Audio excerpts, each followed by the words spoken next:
The book is Sensationalism, Murder, Mayhem, Mudslinging, Scandals, and Disasters.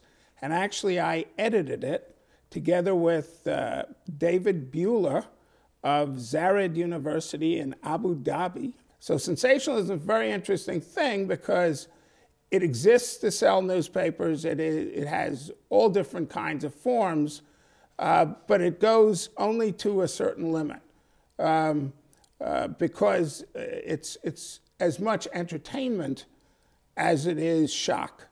Well, the interesting part is it starts with a chapter by Joe Campbell, who's a very, very good historian, and has written about the yellow journalism of the late 19th century, the 1890s in New York. And he finds a lot positive about it. He wants us to take another look at yellow journalism and as a positive in that, in the muckraking aspects, in the telling the truth about what's going on kinds of aspects.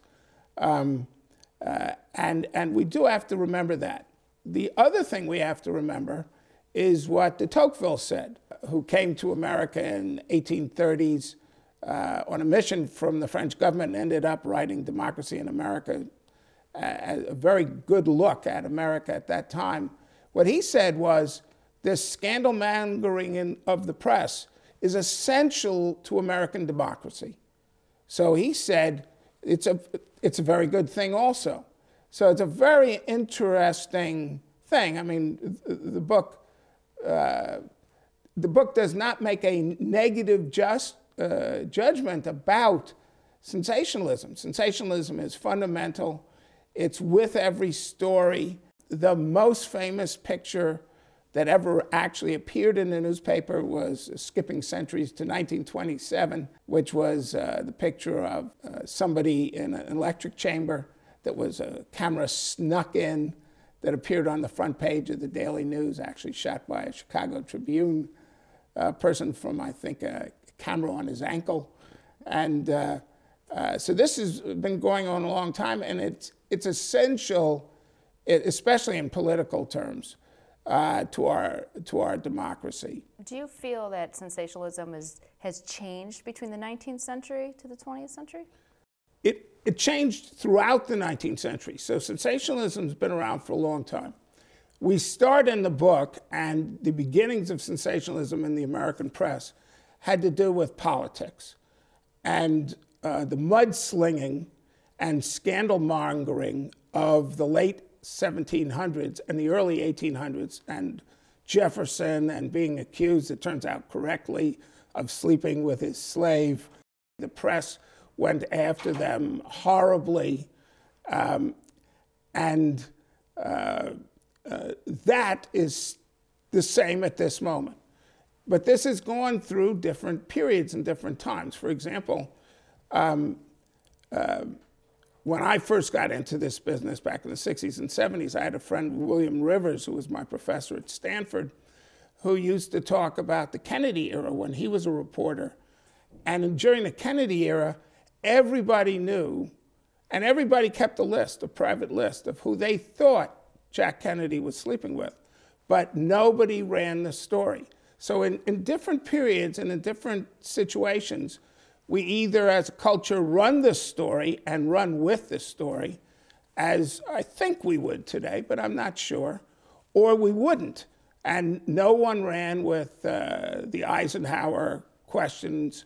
No one ran with Kennedy while he was alive. As a matter of fact, the Kennedy story didn't come out till the 70s, when it was revealed that one of his ex-lovers was also the lover of a mafia don. And when that broke them all, and suddenly there were lots of stories. But again, just from the 60s to the 70s, this changed. And this changed all through the 19th century as well.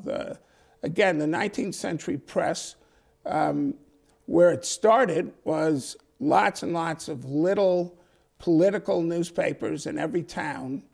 But with the coming of the steam engine and the steam press, it was possible to have big mass circulation newspapers in cities. And so from being a political press, we went to being a press for everybody. And as a press for everybody, crime stories came on and became a big thing. Hoaxes became an issue. Newspapers actually ran phony stories on purpose, just for their entertainment value, and then conflicting newspapers would say, oh no, that's a hoax, and then the first one would say, no, it isn't. And this went on throughout the 19th century, very much the entertainment function as well as the rest. So hoaxes was a big story. Disasters then and now, a ship sinking or a building falling down was front page news of these mass circulation newspapers. Now the newspaper business became more and more a mass circulation newspaper business. So it went from 30 and 40,000 in its beginnings in mass circulation to hundreds of thousands at the end of the century. Sensationalism takes three forms. And it's either or. Either the topic is sensational, a war, an explosion, a death, or the treatment is sensational, or the degree of the treatment is sensational. So you can have a war, or you can add horrible adjectives, right, which would be the tone, or you could do the horrible adjectives 50 times. Well, that's the era we're in today. Horrible adjectives 50 times, right?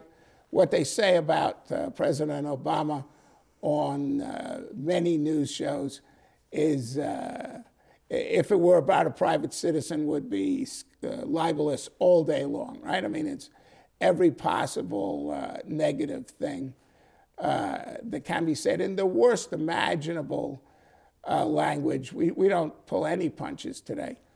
But in the 50s and 60s, that would have been unheard of. Would have been absolutely unheard of for a network commentator to make a negative comment about the President of the United States. If there's something, a particular thing that as you put this book together, that you're hoping that people would get from the book, what would it be? I do believe that the only way we understand ourselves today is by understanding our history.